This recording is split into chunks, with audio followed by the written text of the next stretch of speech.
What's up, everyone? This is Jeff with an unboxing video, and this one has been long awaited. So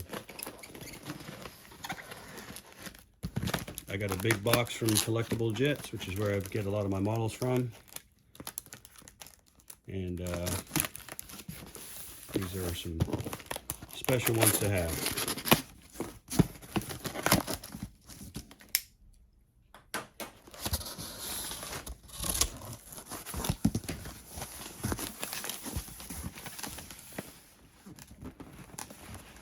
And you guessed it, folks, we got the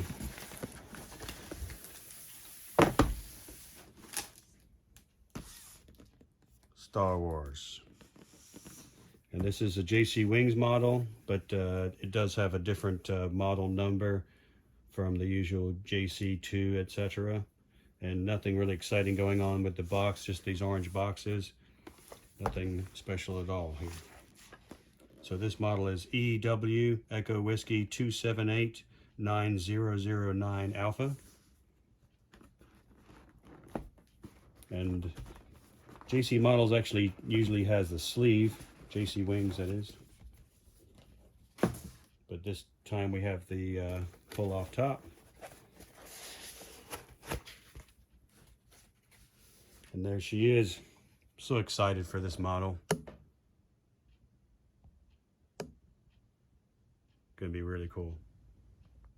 So let's go into some of the detail of all Nippon Airways, one of Japan's flag carriers.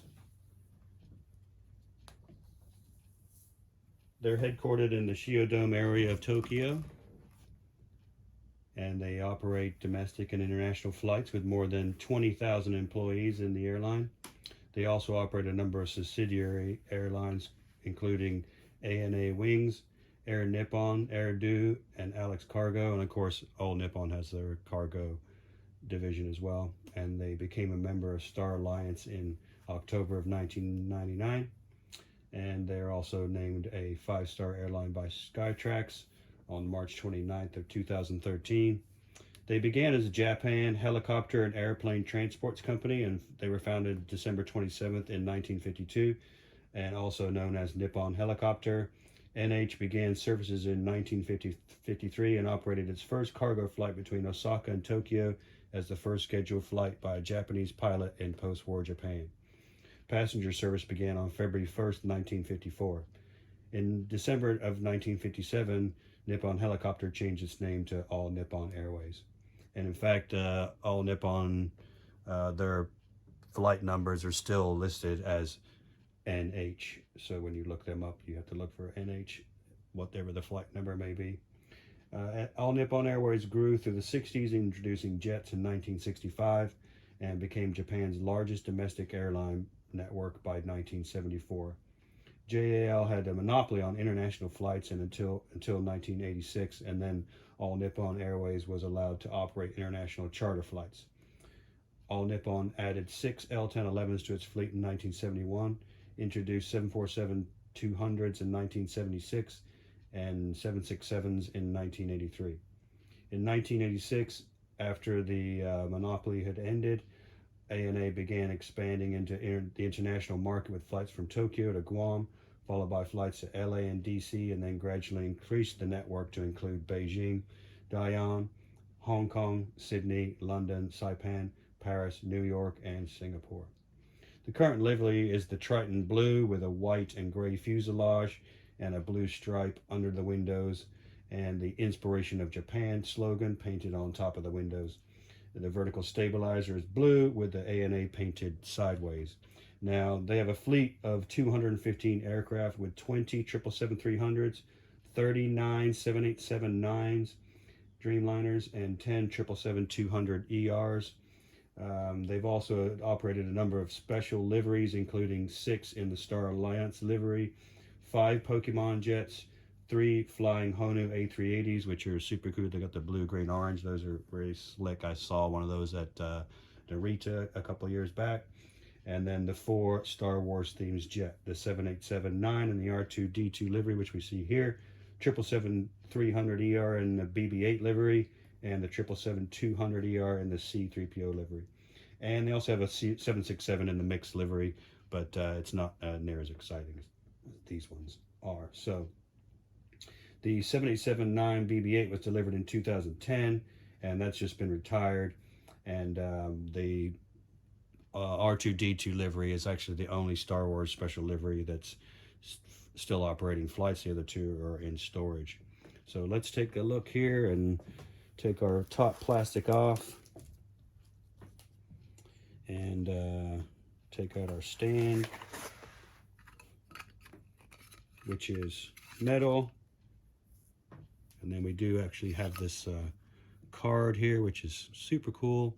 Has all the specifications on the back, which I thought was really neat. I like seeing them add these extra little pieces. It just kind of makes the model more interesting. And then we've got our all Nippon Airways Boeing 7879 metal stand, and with the 1/200 scale showing there.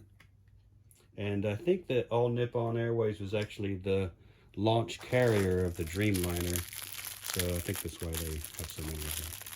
So here's our landing gear, which is in the package, and it probably has the doors as well. Oh yeah, here we go. We've got the doors if you wanted to use the in-flight configuration. Now this is the flaps down version, which I think is always much more interesting.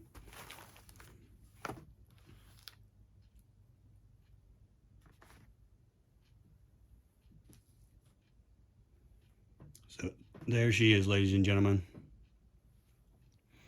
They did bring out the Star Wars livery aircraft. Another manufacturer did, but they were a model you had to assemble, and I wasn't sure about the quality.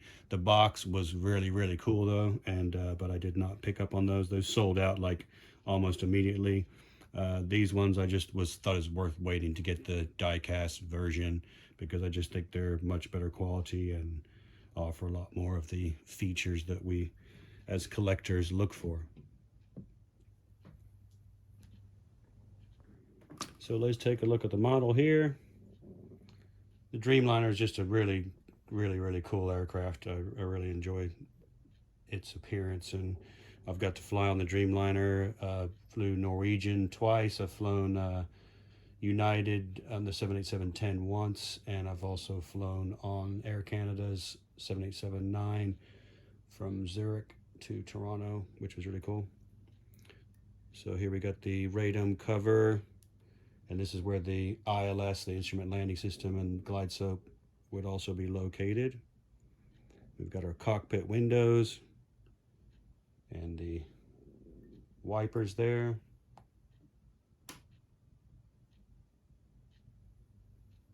Got the L1 door, and this R2-D2 livery is just really cool to take in. You can barely see a lot of these features. Here's our pitot tubes, static ports, and we got our more static ports here. We got the L2 door. You can just see the illumination light for the engine. We've got our wing landing light,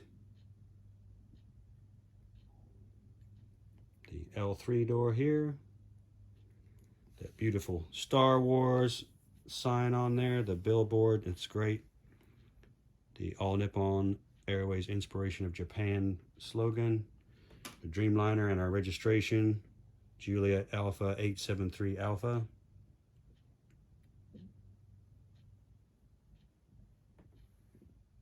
We've got our vertical stabilizer, and here you can see there's a couple of antennas here. One of them is the high frequency antenna, and then there's one of them is a VOR localizer antenna.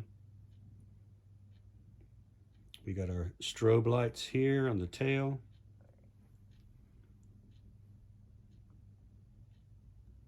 And the APU exhaust.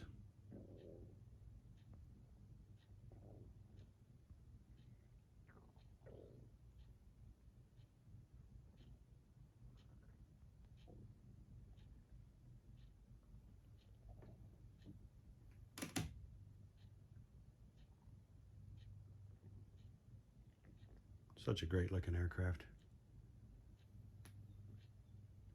And we've got our horizontal stabilizers, tail illumination light.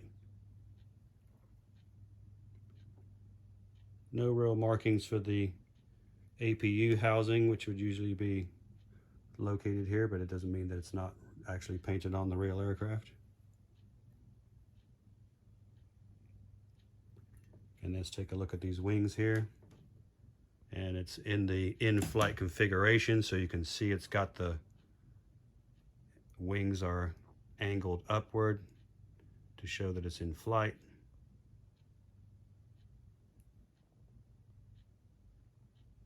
Here we see our deployed slats, and those look really cool. Those are metal, nice and solid.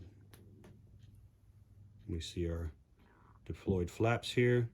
The paint color on the flaps is a little bit different. I'm not sure if it's supposed to be, but it does look a little bit brighter than the rest of the wing. But the flaps are extended, is a really cool version of the aircraft. I really like that feature. Then we have our nose step markings here. And there's no overwing walkway because there's no exit door over the wing. I'm not sure what this orange marker is. If anybody knows what that is, please let me know.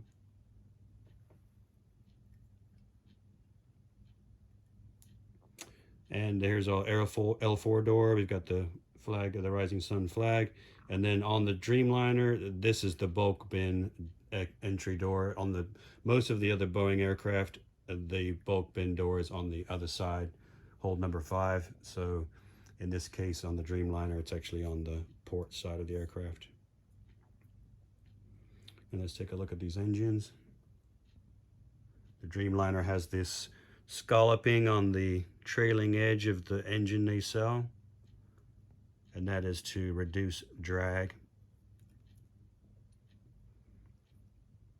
And it also makes the engines run quieter. And we've got nice imagery of the exhaust cone.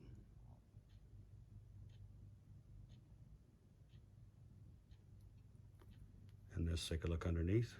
And we have our aileron and our flaps. The flap track fairing, this is basically where the gear is that runs the flap, is located under there. We've got our fuel ejection nozzle here, and the registration, Juliet Alpha 873 Alpha, and the Rising Sun there. We can see really nicely how those slats are and in the deployed position. Very cool. And these would just roll back into position. Let's take a look at the starboard side here. We've got the R1 door and R2-D2's famous eye. We got our crew escape hatch here. The R2 door. We got our pitot tubes and our static ports. Here's the front cargo loading door. Lots of nice detail there on the imagery. Very cool. Here's the R3 door. Our beautiful Star Wars and our R4 door and the registration again. It really is just an absolutely stunning model. I'm so glad I was able to get these. I think I have one coming from a place in Hong Kong in the flaps up version, but I haven't heard from them yet, so hopefully that will be showing up soon. And we can see that beautiful curvature of the wing there. When the Dreamliner is in flight, you can see the tips of the wings above the fuselage, just like you can see here. And we got, of course, a raked wingtip. And we have our flaperon here, which is the control surface on the Dreamliner, just like on the 777 and the 767 and the 747. Very active in flight. The flaperon is working in conjunction with the aileron to control roll, and also it's quite active if there's turbulence in flight, because it is constantly moving around to try to make things a lot smoother.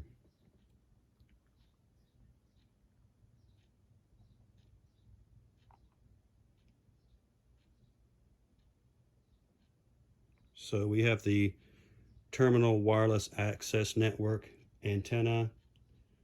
We have the traffic collision avoidance system antenna. We have our beacon. And then there's going to be some traffic control antennas as well. This is the TCS antenna, and TCS stands for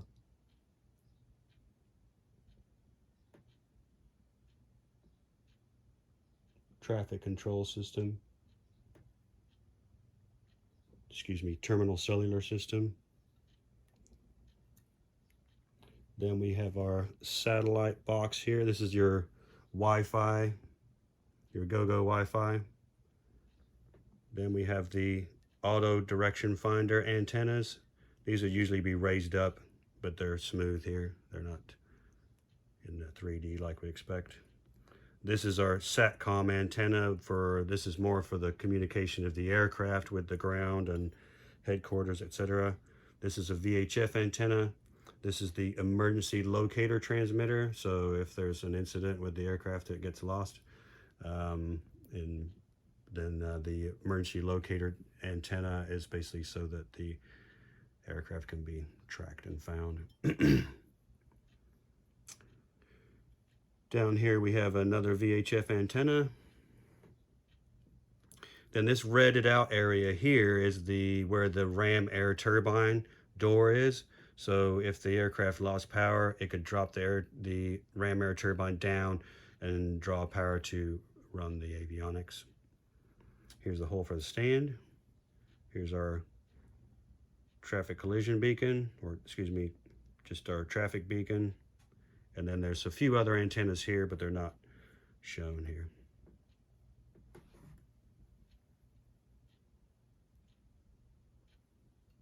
Really impressive. And the Dreamliner is it's a really nice plane to fly on, to be honest with you.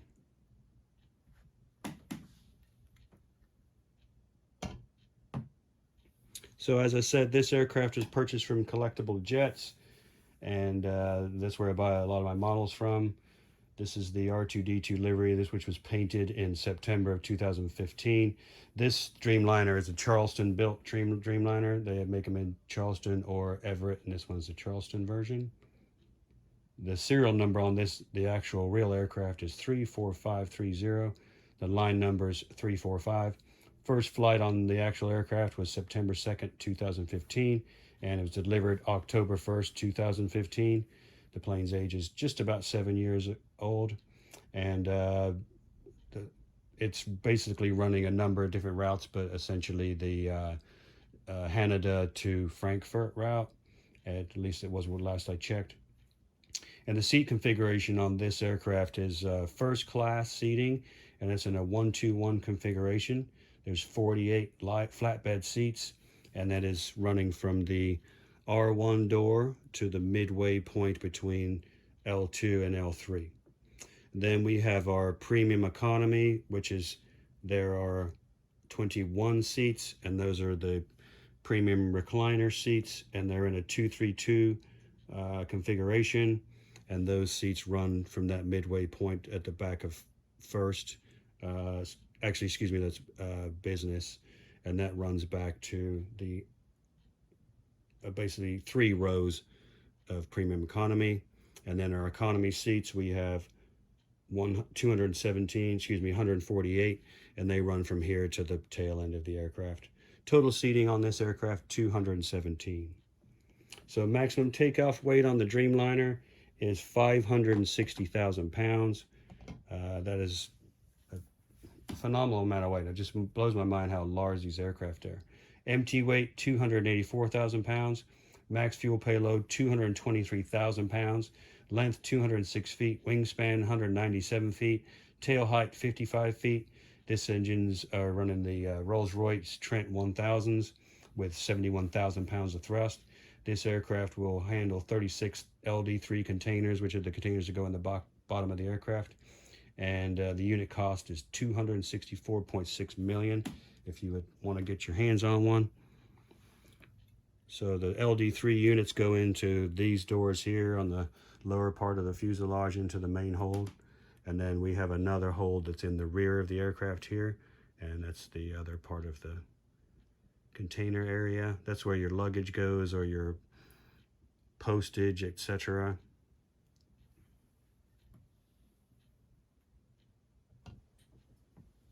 All right, we're going to give these engines a spin here. I've got my can of air.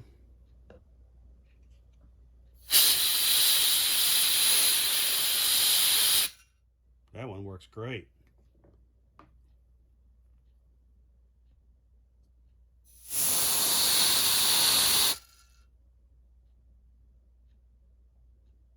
That one worked great too. Pretty slick. I like it when it works like that. So we'll start with the nose gear first. And we have the partial registration there on the nose gear doors, 873. And we have our front nose gear, which swivels. Doesn't have anything, no jewel light or anything in the front, which is kind of surprising because a lot of these models do. I like the extra detail that offers. And then these are the steering gear forks that you see there. That's where the worm gear is to operate the swiveling of the nose gear.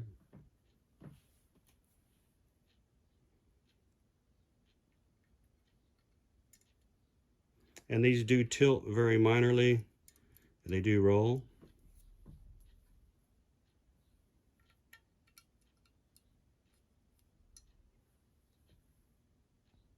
Very cool. See how she sits. It's just so cool to see that with the flaps down version.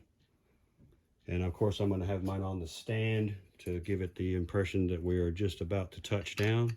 Let's check out the stand here. One thing I always look for is make sure does the stand sit straight on the model as it's skew-if. Make sure the model is sitting level. It's a little bit sloppy there, so it's kind of wanting to tilt over a little bit. But it looks really nice on the stand. What a great addition to the collection. I've seen a few out there. I think JC123 Airplane Channel has got his and unboxed his already, so make sure you check out his video as well. But what an awesome model this is. I'm so excited to get it. I didn't think that it was actually going to come out. I didn't know that Gemini or JC Wings were going to introduce it because I wasn't sure if it was a copyright thing.